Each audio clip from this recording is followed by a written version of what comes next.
And now we're going to get to sit down and bring in someone else who's, probably come from a slightly different world in the past, but is now kind of focused laser beam on exactly what we're thinking about here, which is decentralizing the internet and bringing power back to the hands of the people. So delighted to be here with Tomicah from Project Liberty.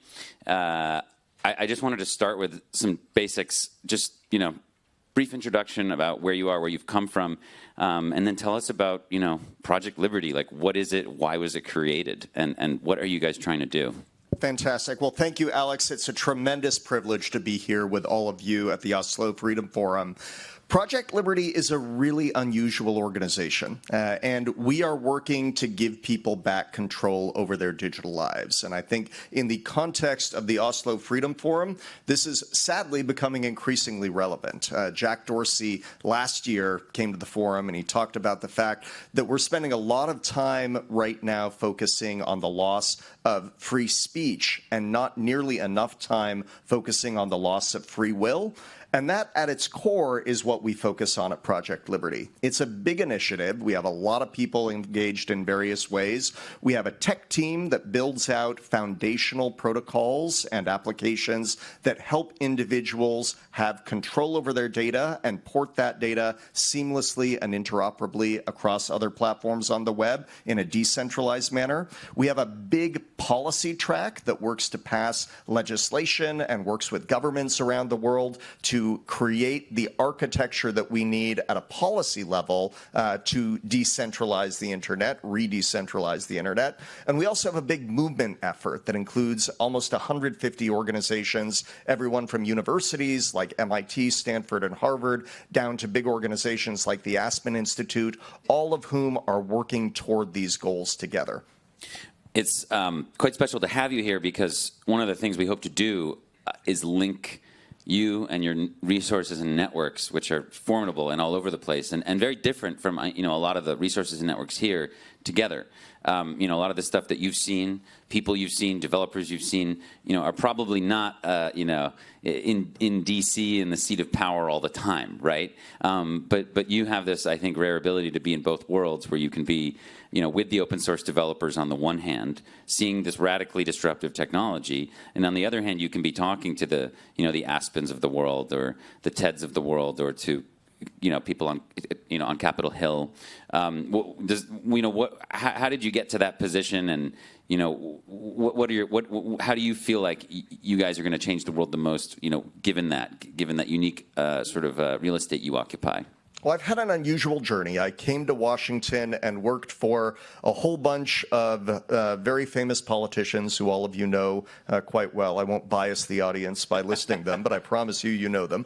And eventually ended up leading a team at the State Department that reported directly to the secretary, that operated like the DARPA of the State Department. And we worked in about 55 countries all over the world, building out initiatives at the intersection of technology, democracy, and innovation. Probably the best job in DC. I was an incredibly fortunate guy.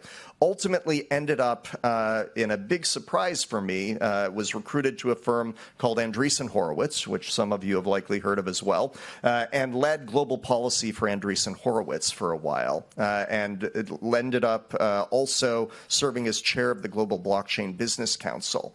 I was asked by the founder of Project Liberty, Frank McCourt, to come in and lead the effort because I think he recognized that if we're going to achieve this goal that we're talking about today, decentralizing the internet, it's going to take a lot of different people from a lot of different worlds working together, and that's why a conversation like this is so exciting. And you're working so closely with Frank. Frank is a very successful business person who, is one of the very few people on earth who has that kind of resources and has put sort of his money where his mouth is and said, hey, I'm going to put a huge chunk of resources behind this issue, this idea. When did he get radicalized? Like, how did he go from where he went, up in Boston and doing everything he's doing to wanting to decentralize the internet? Like, what was the trigger moment for Frank? So Frank is a truly unique individual. That was exciting. Frank is a truly unique individual. We don't have many people like him. And his family has been building core infrastructure in the United States for about 130 years. They started building roads when Henry Ford... Take this one. We'll swap.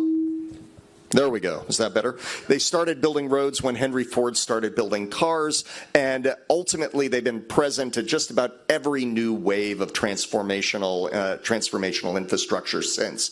So they built Logan Airport, the Boston Seaport, fiber optic networks in many cities around the country. And after Frank sold the LA Dodgers, we're going to get very good at this by the end. Yeah. After Frank sold the LA Dodgers. Good? We'll just, okay. Are we good? You get back? Testing. No? Okay. Well, you can just try again. It really doesn't like me for some reason. But after Frank sold the Dodgers, he became very fixated on the infrastructure of the internet and why we weren't getting better outcomes from the infrastructure of the internet. Here you have this amazing new central nervous system for the planet. It should make everything amazing, and yet, sadly, we all recognize today it has not made everything amazing. And so he spent a lot of time with the individuals who created the first generations of the internet. People like Dave Clark and Bob Kahn, who built TCP/IP, Tim Berners-Lee, who built out HTTP.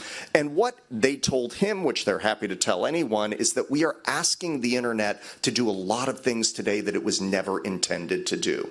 And unless and until we fix the disconnect between the way the infrastructure is set up and what we need the internet to actually deliver, we're going to continue to have these problems. And so Frank being Frank, as you said, Alex, he pulled together a bunch of rocket scientists and incredible technologists, and they went to work building foundational protocols that could work alongside the existing foundational protocols that power the internet and give us more control over our information. So if you go back, again, in the 1970s, TCP/IP connected computers for the first time, and that was a big deal. In 1989, HTTP, Tim Berners-Lee, connected data for the first time and created the World Wide Web. DSNP, which is one of the pieces of technology that has come out of Project Liberty, is designed to connect individuals and give you a handle on the internet that you can move seamlessly across platforms. You can move your data across platforms. And we think especially as you start to bring together legal code and technical code, which is something we spend a lot of time on, we can get to a place where we're going to have an internet that is better aligned with our core values as people who care about human rights, people who care about freedom. What is your take on some of the social impacts, first, second order, third order, that will happen, that will occur if we are successful in getting back closer to the roots of the original idea, animating spirit of the internet, of peer-to-peer communications, people owning their own data. Some of the technologists here are so driven by this. I mean, whether they're working on Bitcoin to give people private property and being their own bank, or whether they're working on, these kind of protocols to give people ownership over their identity and sovereignty over what they see on their feed. At Project Liberty, how do you, and you personally, how do you kind of see the future here if we're successful here? Like, are you bullish? Are you bearish? And what can you tell us about, what might be coming down the road? I look for historical paradigms when I try to tackle questions of this sort. And the best paradigm that I can put forward, Alex, is the transition from feudalism into the Renaissance.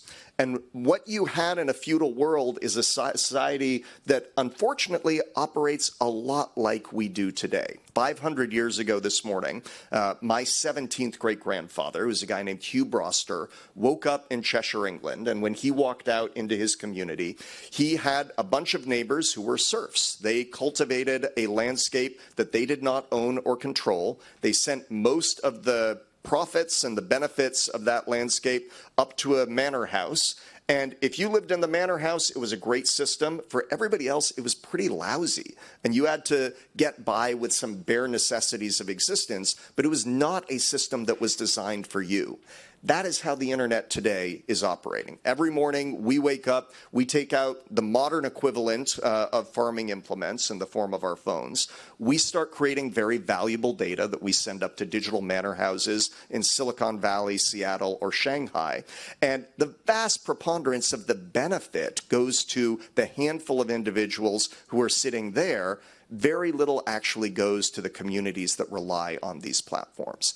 There is an opportunity as we re-decentralize the internet, and that's an effort that will require collaboration and cooperation from everyone in this room and a lot of people beyond, to move from that neo-feudal state that dominates the internet today into a Renaissance era where people are going to have better incentives, more control over their information, that in the digital age is your personhood. And it's really important that we understand that. It is who you are. And if you don't have control over that, you do not have control over your life. We can get to a place where we are back in charge. And when you achieve that goal, that is when you're going to be able to achieve true freedom in a digital world.